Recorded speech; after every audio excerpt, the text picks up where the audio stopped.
is it. An authentic Nantucket dining room. These white walls make everything stand out, like this corner cupboard and the nice big fireplace. But the thing that attracts me first is this table. It's made out of 3 pine boards, and oh, look at this. They've put a Dutchman in there, which is a patch. It was probably made from some recycled material from a boat or maybe another old house. Let's take a look underneath. It's a trestle table. It has a nicely proportioned foot. Here's the vertical member of the trestle, and the stretcher comes through that and is held in place with this wooden wedge. Oh, and further down the line, they've added another brace here. And that's probably because the table is pretty thin and it needed some extra support for its length. The one thing that surprised me about this table, though, is that it's made out of pine, which is a softwood, and a dining room table would get a lot of nicks and dings. But this one's been beautifully cared for. The other thing that impresses me is the proportions. Narrow, yet very long, which probably means you could seat 10 people at this table comfortably. You know, I think I should take a few measurements, make some sketches, because this is something that we could build back at the shop. I suppose the most formidable task of building this table is edge gluing this top, because it's so big. And in fact, it's built out of 6 boards. You can see 1, 2, 3, 4, 5, 6 boards. And I just couldn't find a way how to align and glue all these pieces and clamp them before the glue set up. So I broke it down into 2 groups. And I glued these up yesterday afternoon, each having 3 boards. And now I'm ready to join these 2 groups together. Okay, that's the easy part. Now comes the hard part. Setting these pieces down and aligning them and clamping them together, each group together, before the glue sets up. Now you notice when I do my clamping, I'm going to use some small scraps of wood so that I don't mar up the edges of my table. Okay, now this next clamp is going to go over the top. And I always alternate the clamps, one under, one over, about every 2 feet down the length of the tabletop.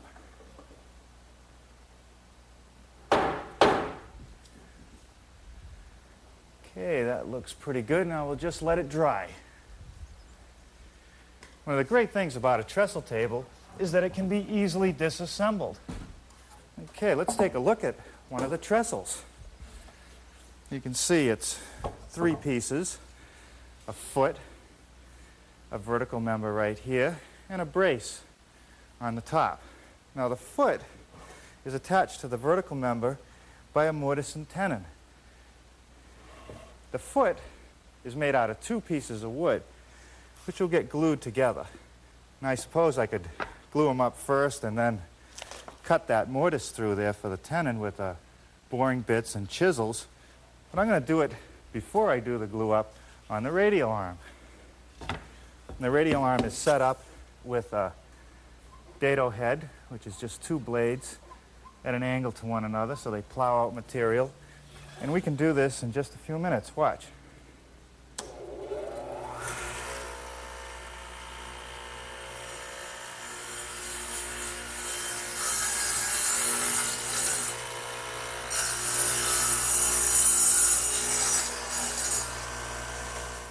With the 2 pieces from my foot dadoed, glued, and clamped together, I'm going to set it aside and turn my attention to this top brace, which also has a mortise that goes all the way through.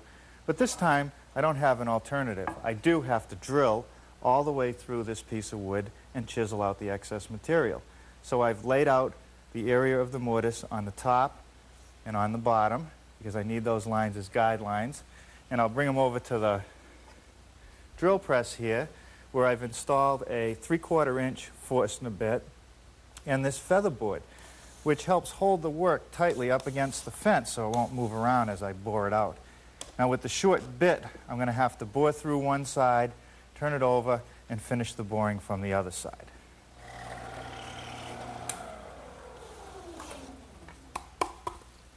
So it really helps to have some sharp chisels when you're working with this hardwood. And now a little bit of work with a wood rasp, and that'll finish up the inside of this mortise.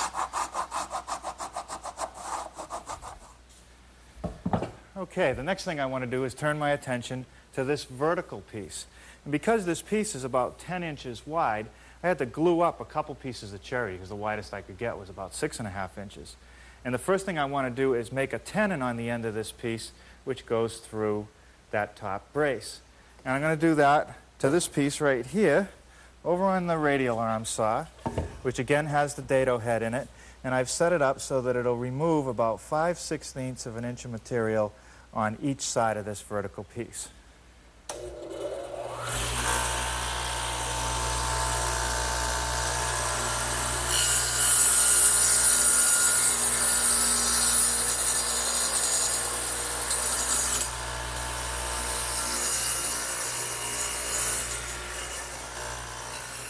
Well, that takes care of the dadoing for the top tenon.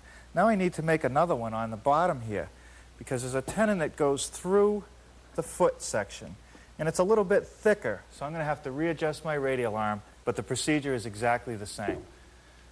The next thing I want to do is put a shoulder cut on these tenons. And that's to remove this piece of material so that I don't stand the chance of having a gap right along this edge. I suppose I could use a lot of different tools to do that job, but I prefer to do it on the bandsaw.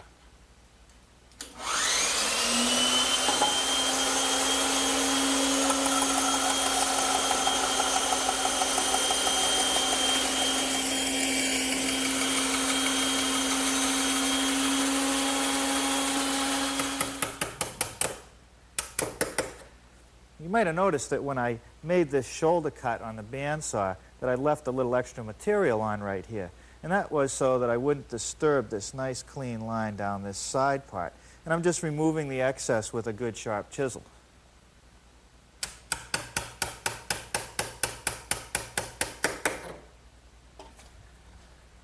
Well, now it's time to make this mortise right here, which is where the stretcher passes through to connect the two trestles. And I'll do that over on the drill press, which still has a 3/4 inch Forstner bit in it, and I'll just drill a series of holes to get that material out.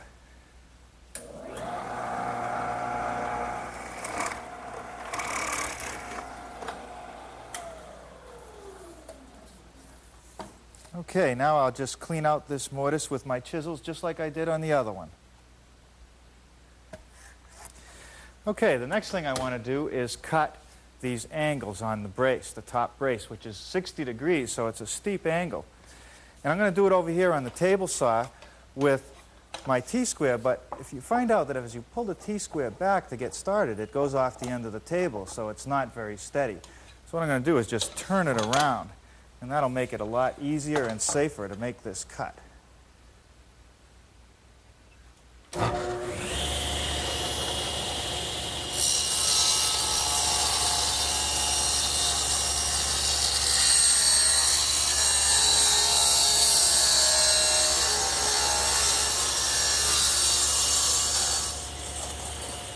Well, now that the glue is set up on my foot assemblies, I'm ready to do some more work. And I made this template from the table down in Nantucket, and it gives me two things, the profile along the top of the leg and this little space underneath here. And that's there so that the table will rest on 4 smaller bearing points rather than just 2 long ones. I take my template and trace the outline of the pattern on each blank, and then I'll go over to my bandsaw and make the cuts. Well, the bandsaw does a real nice job cutting those curves, but they are still a little bit rough. So I've taken the chuck out of the drill press and replaced it with this drum sander, and that does a great job smoothing it out and squaring it up. Take a look.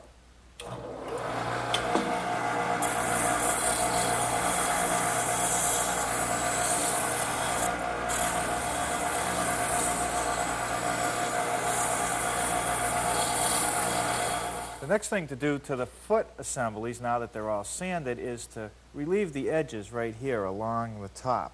And to do that, I'm going to use a 1/4 inch rounding over bit, and I'll do both edges.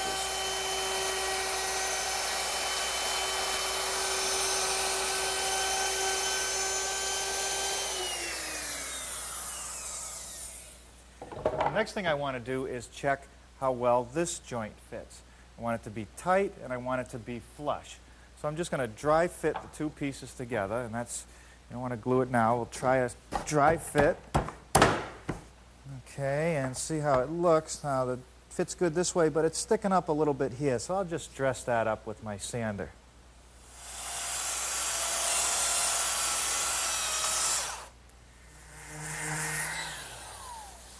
Okay, with this piece nicely sanded smooth, I'm ready to put this decorative bead right down the edge here. And to do that, I'm going to have to pull it apart again. And come over to my table saw, which is now outfitted with a molding head cutter. And you can see there's a cutter mounted in a heavy base. And in fact, there's 3 of these on the entire system. But this bead, this cutter is set up for 3 beads, and I only need 1. So I'm going to slide the fence over, covering 2 of the beads, and I've set a guide mark right here on my table. And I'll tighten that down and run my piece through on all 4 edges.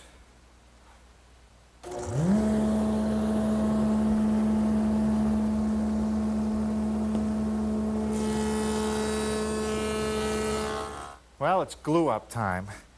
And I want to make sure that I get some good coverage right on these shoulders and cheek cuts of my tenon. So I've put the glue on with the glue bottle, and now I'm just using a brush to spread it out evenly. And then on the tenon itself, I'm going to use my little glue roller. And I want to get a fairly decent coverage on those, but I don't want to put so much glue on it that when I squeeze the 2 pieces together, it's all going to ooze out.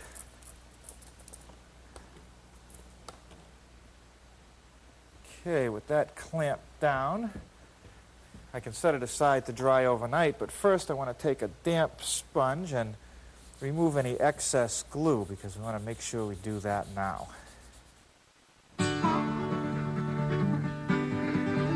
Well, a little more rain here this morning in New England, but I guess we could use it.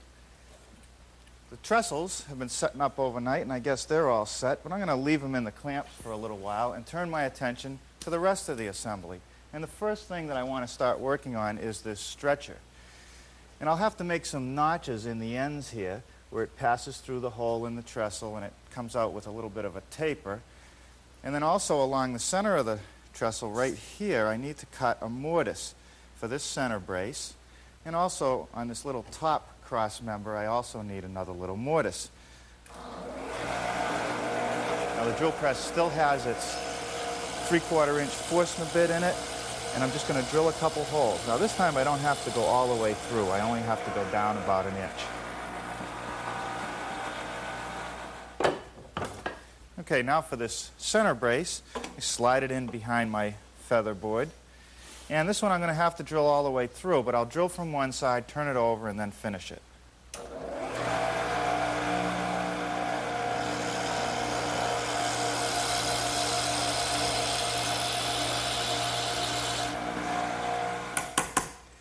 Now I'll clean out the rest of these 2 mortises with a good sharp chisel, just as before. Well, now I'm going to turn my attention to this tapered support in the center. And the first thing that I have to do is take my blank stock here and make a tenon on each end. And I'll do that with my radial arm, which is set up with a dado head cutter.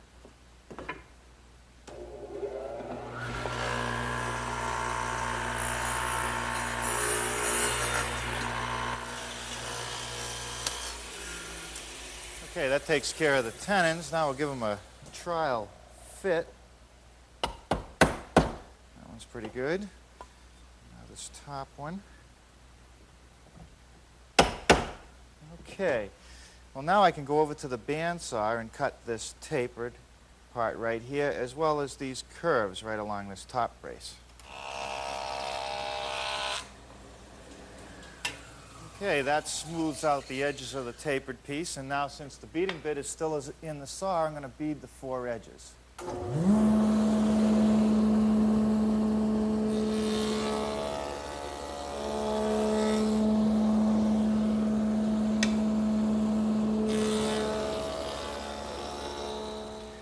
Well, one last beading operation, which is to our stretcher, and I'll do all 4 edges of that.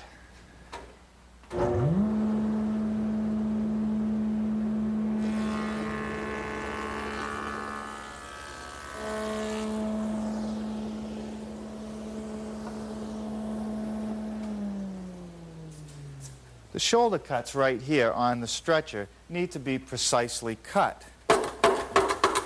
Otherwise, when it's driven together, you won't have a nice fit right along this line, and the trestle won't be perfectly vertical. Now, you could cut it a lot of different ways, but since I have the radial arm here, I'm going to do it with that. Something. Stand the fence up a little bit higher with this piece of plywood so that I have a good solid backing to make the cut. So I'll just slide it over and run the saw through.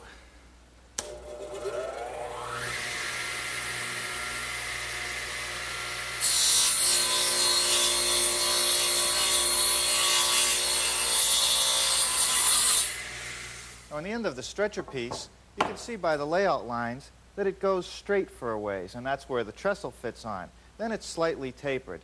Now, it's a heavy piece, so it's going to take some careful hand-eye coordination to get it through the saw.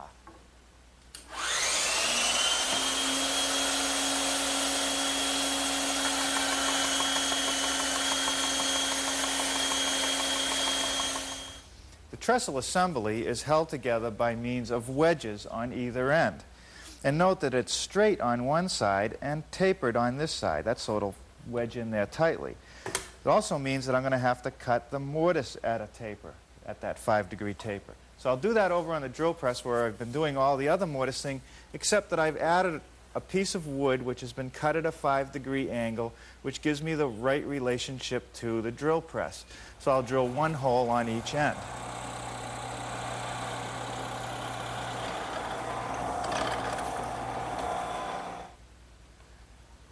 Now, the rest of the mortising will take place at just 90 degrees. Okay, that cleans up the mortises, and now I'm ready to make the wedges, which are 1/2-inch stock, and I'll just hold a couple pieces together and cut them on the bandsaw.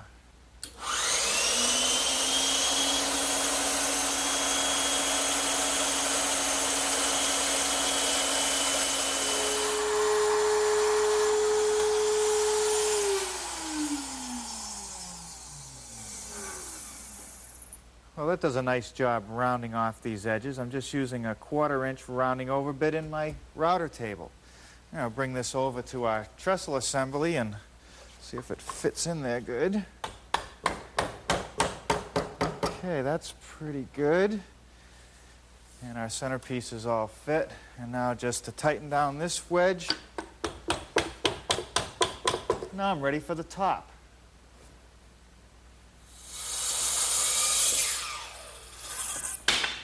Well, a circular saw with a board clamp down is a perfect way to square up this table. Now, on each end, I'm going to have to make a tongue, which will accept the breadboard edge. That'll go like this. And to do that, I'm going to use my router with a straight cutting bit and a fence. And I just have to take my time and remove a little bit of material with each pass.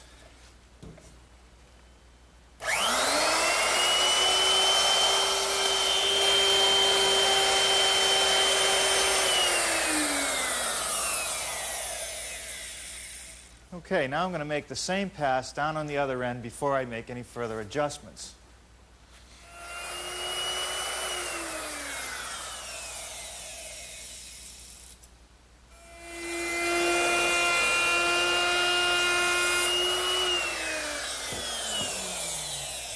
Okay, that takes care of the tongue. Now I want to put a groove in this breadboard piece that will slip over the tongue. But I don't want the groove to go all the way through the end of this breadboard piece. Notice that I've installed a piece of tape on the table to indicate where I want to let the piece down and remove it so that I'll end up with a 1/2 inch of wood remaining so that that tongue won't show through.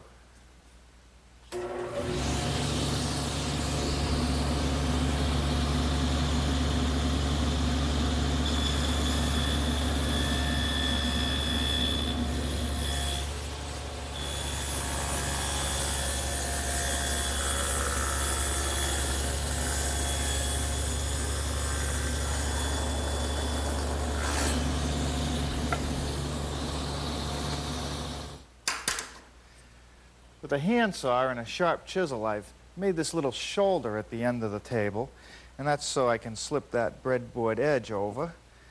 I'm just going to clamp it in place temporarily so that I can drill some holes. Now this is the underside of the table, and I'm going to drill a 3/8 inch diameter, but not quite all the way through, for some dowels.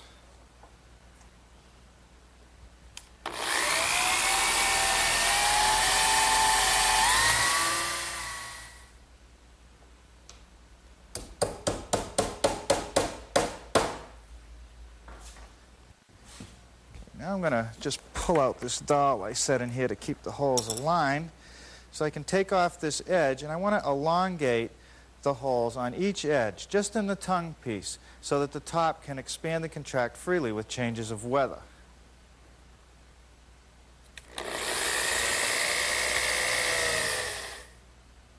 The only glue I need on these dowels is the last 1/8 of an inch, just to hold it in place. And I'll just saw these off with my handsaw, and now we're ready to start sanding this top.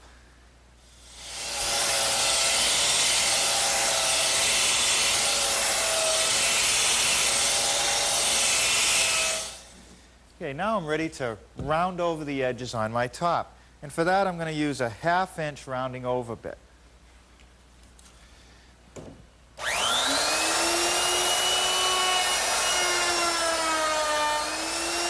Notice that under the table, there are 2 cleats that have been screwed on, and they go on each side of the trestle to hold the top in place. And I'll make those from this stock right here.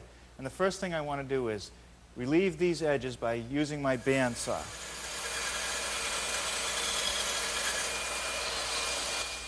Well, now I'll relieve these edges with my 1/4 inch rounding over bit in the router table.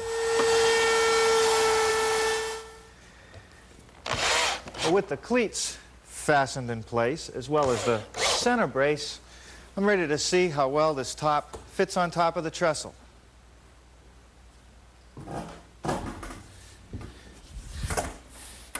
Now, that seems to fit pretty good.